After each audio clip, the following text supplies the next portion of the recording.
Hello மக்களே, welcome back to my channel Sujina Sri life style.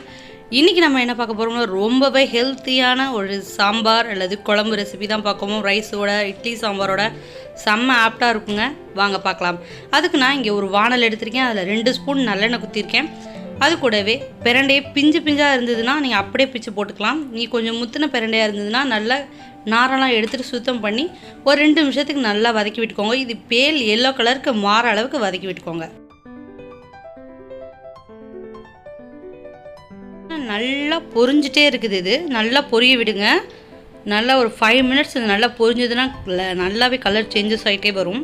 பார்த்திங்கன்னா நல்லா கிறிஸ்பியாக மாறிடுச்சு. பார்த்திங்களா, பேல் எல்லோ கலரில் மாறிடுச்சு. பார்த்திங்களா, இந்த அளவுக்கு நல்லா வதக்கி விட்டுக்கோங்க. நல்ல க்ரீனில் இருந்தது, இப்போ பார்த்திங்களா க்ரீன் கலர் பேல் கலராக மாறிடுச்சு. நல்லா வதக்கி விட்டுக்கோங்க. இப்போ நம்ம தேவையான பொருட்களை ஆட் பண்ணிடலாம். 1லேருந்து 1.5 டீஸ்பூன் தனியா போட்டுக்கிறேன். கூடவே உளுத்தம்பருப்பு 1 டீஸ்பூன், கடலைப்பருப்பு 1 டீஸ்பூன் நல்லா வறுத்து விட்டுக்கலாம்.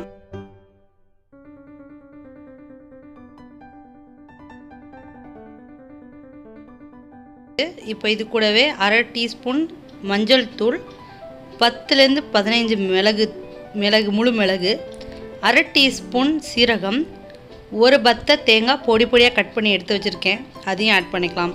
இங்கே தேங்காய் வேண்டாம் அப்படின்னா நீங்கள் விட்டுறலாம், ஒன்றும் பிரச்சனை கிடையாது.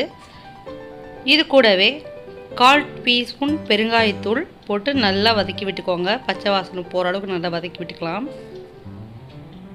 நல்லாவே கோல்டன் கலர் மாறணும் பருப்பு வகையெல்லாம். வதக்கி விட்டதுக்கப்புறம் ஒரு லெமன் சைஸ்க்கு புளி எடுத்து நம்ம இது கூடயே போட்டு ஒரு வதக்கிக்கலாம். ஏன்னா இச்னஸ்லாம் இருக்கும் இந்த பிரண்டையில், அதெல்லாம் இது அப்படியே ரிலீவ் பண்ணிடும் புளி. நல்லா ஆற எடுத்து நம்ம மிக்சர் கிரைண்டரில் போட்டு அரைச்சிக்கலாம். அதுக்கு முன்னாடி 2 வரமிளகாயில் காரத்துக்கு ஏற்ப மிளகா போட்டு அரைச்சிக்கோங்க. அதே கடாயை எடுத்துக்கலாம். 2 ஸ்பூன் நல்லெண்ணெய் விட்டுக்கலாம்.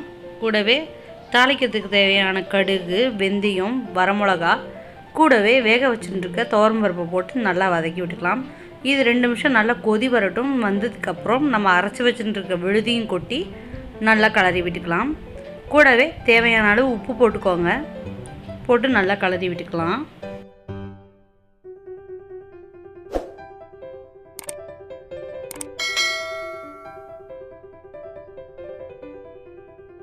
எல்லாத்தையும் ஒன்று சேர கம்பைன் பண்ணி விட்டுருங்க. நல்லா கலந்து விட்டுருங்க. கலந்து வந்ததுக்கப்புறம் ஒரு 2 நிமிஷம் ஆகட்டும்னு வானலே கிளறி விடுங்க. வந்ததுக்கப்புறம் 1/2 லிட்டர் இல்லைன்னா 1 லிட்டர் அளவு தண்ணீர் ஊற்றி நல்லா தளர்த்திக்கலாம். குழம்பு பதத்துக்கு நீங்கள் கிரேவியாக வேணும்னா இந்த மாதிரி செமி லிக்விட் பதத்துக்கே வச்சுக்கோங்க. இது நீங்கள் சப்பாத்திக்கோ பூரிக்கோ சாப்பிடும்போது எக்ஸலண்ட்டாக இருக்கும். நீங்கள் குழம்பு மாதிரி பண்ணி சாப்பிட்றம்போது இன்னும் கொஞ்சம் ஜலம் குத்தி நல்லா கரைச்சிக்கோங்க. நல்லா நுரைச்சி வரும்போது ஒரு கைப்பிடி கொத்தமல்லி எடுத்து நல்லா போட்டு கிளறி விடுங்க. இது ரொம்பவே ஹெல்த்தியான ஒரு குழம்பாக இருக்கும். பசங்களுக்கும் இது என்ன குழம்புன்னு டேஸ்ட் பண்ண முடியாத அளவுக்கு செம்ம ஆப்டாக இருக்குங்க. நீங்கள் ஒரு தடவை செஞ்சு பாருங்களேன், அப்புறம் சொல்லுவீங்க. செம்ம எக்ஸலண்ட்டாக இருந்தது. இது டேஸ்ட்டுமே நல்லா கிளறி விடுங்க. நல்லா ஒரு கொதி வந்தோடனே இதை ஆஃப் பண்ணிடலாம். ரொம்ப நேரம் இது கொதிக்க வேண்டியதில்லை. 3 to 5 மினிட்ஸில் இந்த குழம்பு ரெடி ஆகிடும்.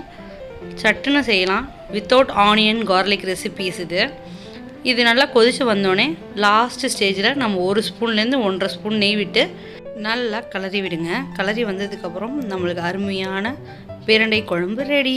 இந்த வீடியோ உங்களுக்கு பிடிச்சிருந்தா லைக் அண்ட் ஷேர் பண்ணுங்கள். தேங்க்ஸ் ஃபார் வாட்சிங் மை சேனல்.